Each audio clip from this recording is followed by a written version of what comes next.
I was looking at all these labor shortage, and I was thinking, wait a minute, isn't that a good problem to have as opposed to the opposite? You know, where there are lots of people but no jobs. So I look at it as actually optimistic information that there's so much growth in North America in terms of availability of careers and futures that our youngsters can look forward to and say, whatever I'm thinking about going into, I have great options. Hi, I'm Lauren Espin, and this is the Optimistic Outlook podcast. Thanks for listening. Today, I'm excited to share a conversation between Amanda Beaton, who leads the Siemens Cooperates with Education program in the United States, and Jim Devaprasad, a robotics professor at Lake Superior State University and recipient of the 2026 A3 Educator of the Year award. When we talk about the future of manufacturing, automation, and technology, we often focus on the people building what's next. But behind every engineer, technician, programmer, and innovator is a teacher who helped get them there. As manufacturers work to address workforce shortages and prepare for rapid technological change, educators have become more important than ever. They're introducing students to the tools and technologies they'll encounter in the real world, helping bridge the gap between classroom learning and career readiness. For more than 40 years, Jim has dedicated his career to that mission while developing the first bachelor's degree program in robotics at Lake Superior State University in Michigan, now one of only 10 nationally accredited robotics engineering programs in the nation. He's witnessed the evolution of technology firsthand, from hand-drawn robotics diagrams to today's highly automated industrial environments, and has helped countless students build practical skills in robotics, automation, and engineering. Along the way, he's launched careers that have come full circle, with former students now leading automation companies of their own. In this conversation, Amanda and Jim discuss why educators are the multiplier behind America's industrial future, and why investing in students today will shape our competitiveness for decades to come. Take a listen.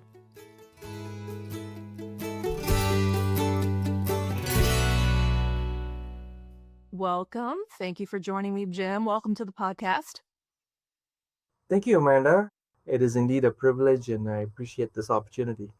Congrats, first of all, for being awarded the 2026 A3 Educator of the Year award. You've been teaching robotics and engineering for over 4 decades. Oh, that's pretty impressive. As manufacturers are struggling, like Siemens, to find skilled workers, how do you view today's skilled labor shortage? And what do you think people misunderstand about it?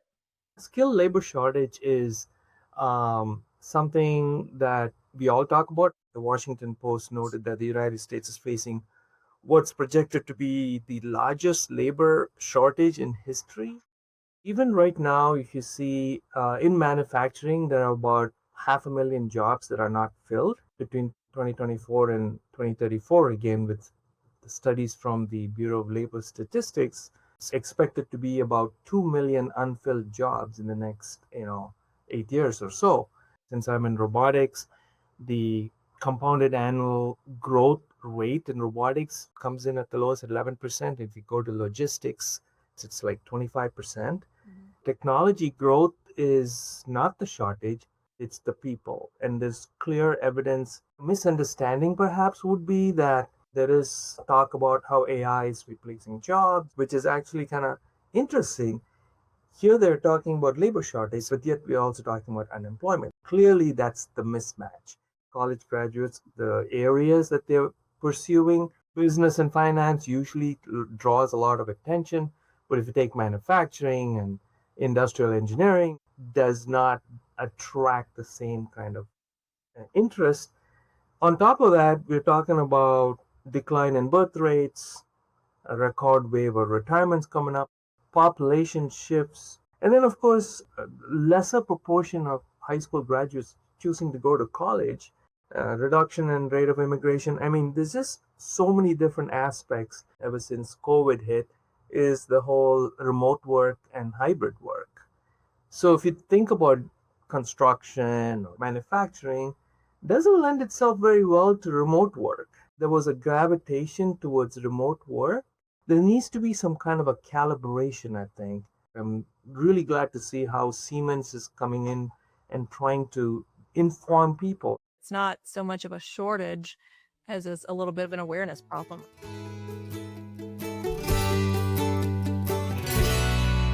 You've taught generations of technological change, so generations of students. What, in your opinion, has changed the most and what has remained the same? When I had to make copies, I had to use this machine called the Psychostyle machine. We didn't have a copier even at that time. I still remember standing in front of the telephone in the 1990s, fascinated by the fact that there is this thing called the fax machine. Put something in there, they'll receive it instantaneously. It's just mind boggling. So, if you take a course like robot programming or robot integration, 30 years ago, 40 years ago, we had very limited sensor technology. Software was slow, computers were slow.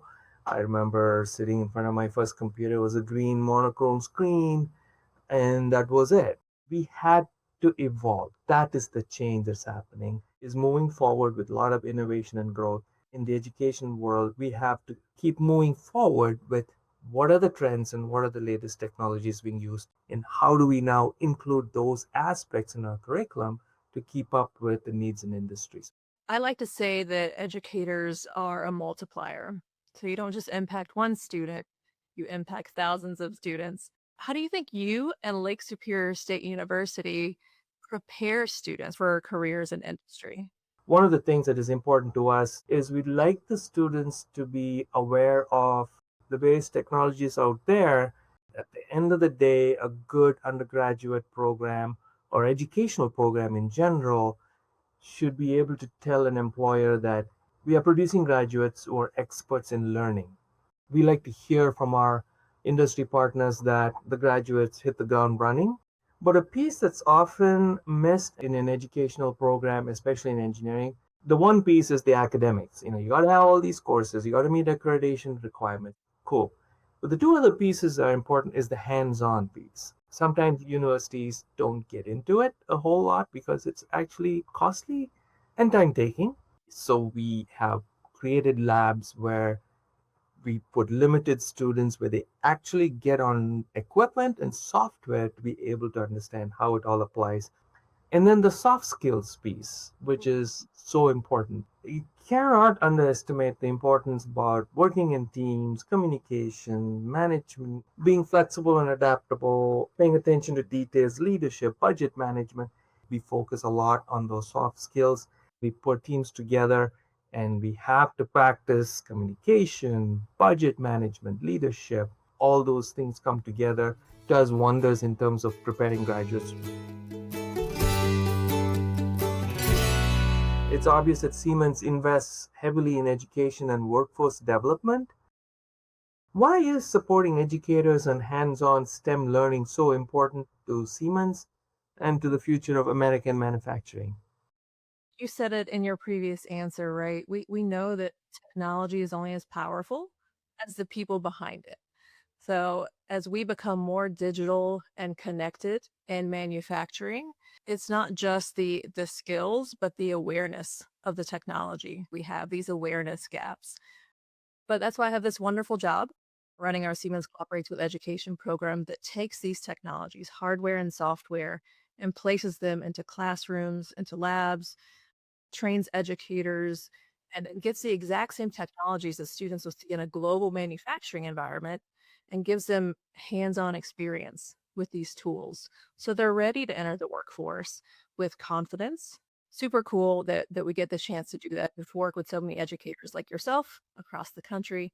Um, but we believe at Siemens that it's not just about a specific technology, but it really is just elevating the technical expertise of America's workforce and helping American manufacturing remain competitive. Some of my first experience and exposure to things like PLCs were when I started working for Siemens, not in college. So we know that we have these skill gaps and these awareness problems. But as an educator, with your experience, what advice would you give industry and policymakers about what we can do better for manufacturing technology? As I mentioned previously, there's less and less people going to college. And the sad thing is, on top of that, along the way, manufacturing got a bad name, I think.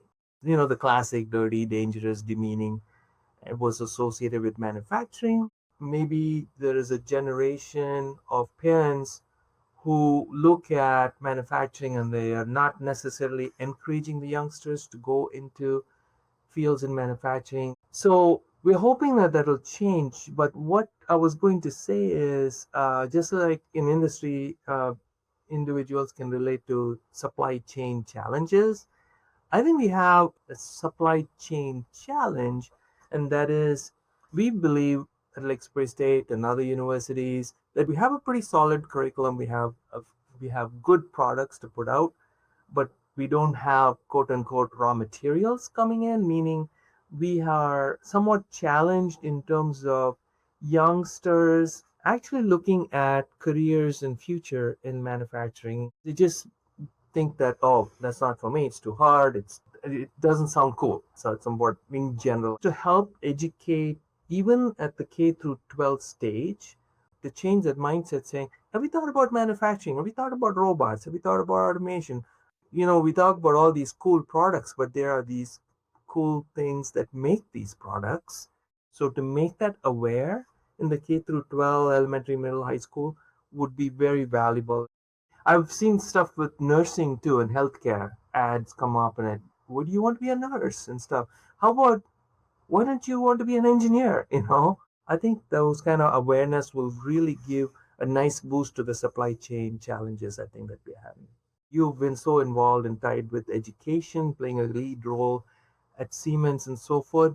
From your perspective, what would you advise me and my colleagues and future educators if we were to tweak or adjust our curriculum or the method of education? What are certain things that Siemens and you would advise or recommend to us?